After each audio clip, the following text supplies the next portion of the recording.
বিএনপিকে এবার শামীম ওসমানের হুঙ্কার, এবার খেলা নয় ফাটাফাটি হবে। আমরা আর বলবো না খেলা হবে, ফাটাফাটি হবে। এবার সোনারগাঁ থেকে আমরা দেখাবো ফাটাফাটি কাকে বলে।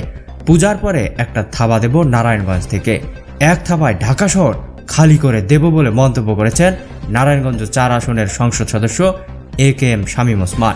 তিনি বলেন, কাফনের কাপড় মাথায় বেঁধে নেমে পড়েছি, এবার মৃত্যুর সঙ্গে অ্যাপয়েন্টমেন্ট নিয়েছি। এদেশ আপনার আমার, এদেশের জন্য আপনার আমার বাবা মা রক্ত দিয়েছে। বুধবার বিকেলে আওয়ামী লীগের জনসভা সফল করতে সোনারগাঁও উপজেলা আওয়ামী লীগের প্রস্তুতি সভায় অংশ নিয়ে এসব কথা বলেন তিনি বলেন, আমি চিঠি লিখে বলেছিলাম আমাকে মনোনয়ন দিয়েন না, কারণ আমি এমপি না হলে কিছুই হবে না, কিন্তু শেখ হাসিনা না থাকলে দেশ ধ্বংস হয়ে যাবে। এটা বড় যুদ্ধ, সারা রাত ঘুমাই না, আমি সব খবরই পাই।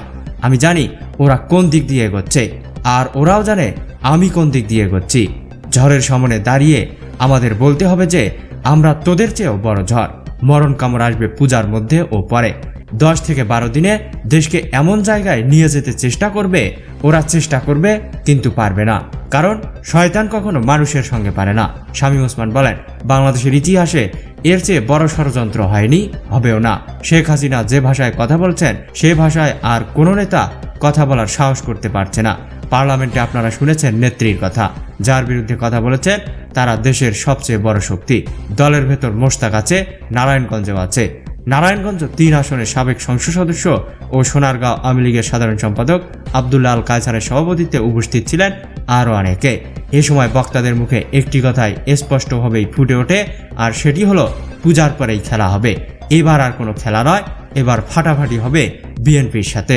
তো দর্শক, এই সম্পর্কে আপনাদের অভিমত কি? আপনারাও কি শামীম ওসমানের সাথে একমত? শামীম ওসমানের সাথে একমত হলে অবশ্যই কমেন্ট বক্সে জানিয়ে দেবেন আপনার মতামত। এতক্ষণ সাথে থাকার জন্য ধন্যবাদ।